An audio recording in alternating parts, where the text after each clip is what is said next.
Good morning, children. Let us begin with part 7 of our chapter theme 9 Kings and Chronicles.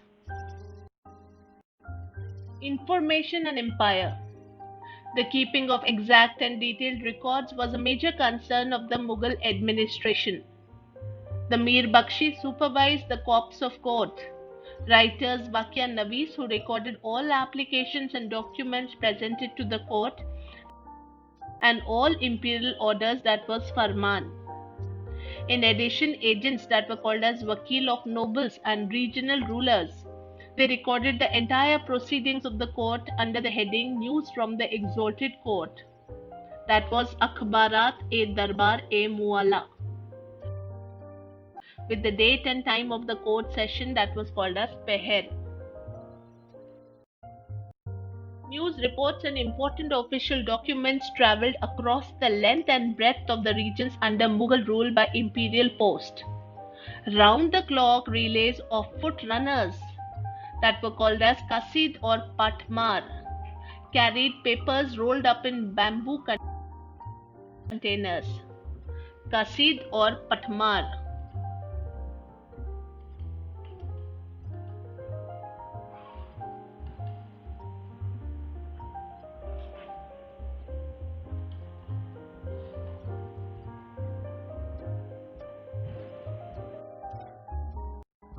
The center provincial administration. The division of functions established at the center was replicated in the provinces, which were called as subas, where the ministers had their corresponding subordinates. They were Diwan, Bakshi, and Sadr. The head of the provincial administration was the governor, who was called as Subedar, who reported directly to the emperor.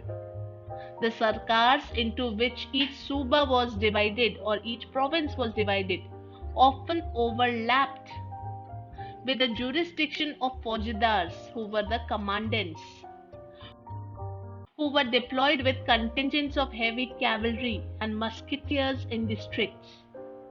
The local administration was looked after at the level of the Pargana, that was sub-district, by three semi-hereditary officers: the Kanungo, who was keeper of revenue records, the Chaudhary, who was in charge of revenue collection, and the Qazi. Beyond the frontiers, the Safavids and the Kandhar. The political and diplomatic relations between the Mughal kings and the neighboring countries of Iran and Turan hinged on the control of the frontier defined by the Hindu Kush mountains that separated Afghanistan from the regions of Iran and Central Asia. A constant aim of Mughal policy was to ward off this potential danger by controlling strategic outposts, notably Kabul and Kandahar. Kandahar was a bone of contention between the Safavids and the Mughals. The fortress town had initially been in the possession of Humayun, reconquered in 1595 by Akbar. While the Safavid court retained diplomatic relations with the Mughals, it continued to stake claims to Kandahar. In 1613, Jahangir sent a diplomatic envoy to the court of Shah Abbas to plead the Mughal case for retaining Kandahar, but the mission failed. In the winter of 1622, a Persian army besieged Kandahar. The Ottomans, pilgrimage and trade. The relationship between the Mughals and the Ottomans was marked by the concern to ensure free movement for merchants and pilgrims in the territories under the Ottoman control.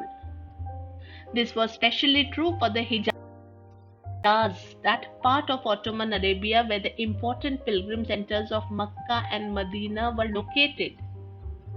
The Mughal emperor usually combined religion and commerce by exporting valuable merchandise to Aden and Mocha, both Red Sea ports, and distributing the proceeds of the sales in charity to the keepers of shrines and religious men there. Jesuits, or the Society of Jesus at the Mughal court. Europe received knowledge of India through the accounts of Jesuit missionaries, travelers, merchants, and diplomats. The Jesuit accounts are the earliest impressions of the Mughal court ever recorded by European writers. Following the discovery of a direct sea route to India at the end of the 15th century, Portuguese merchants established a network of trading stations in coastal cities. The Portuguese king was also interested in the propagation of Christianity with the help of the missionaries of the Society of Jesus, which was the Jesuits. The Christian missions to India during the 16th century were part of this process of trade and empire building.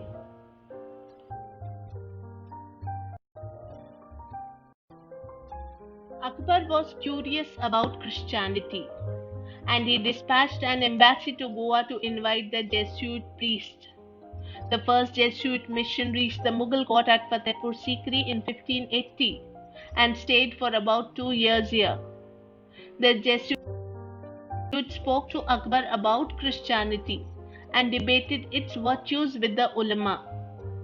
2 more missions were sent to the Mughal court at Lahore in 1591 and 1595. Now, some important terms from the chapter and the meaning of them. Sulh-e-Kul. Absolute peace is called as Sulh-e-Kul. Corps of court writers were the Waqiya Navis. All imperial orders went in the name of Farman or were called as Farman. News from the exalted court. Akhbarat-e-Darbar-e-Mualla. Time of the court session Peher. Footrunners Qasid or Patmar. Provinces Subas. Governor Subadar. Faujdars Commandants. Pargana Sub-district.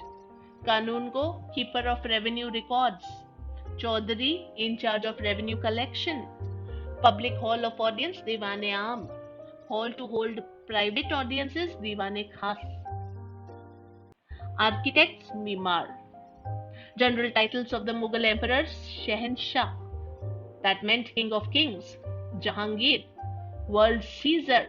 Shah Jahan, King of the World. With this, children, I end this part of mine. Meet you again in our next chapter. Thank you, children.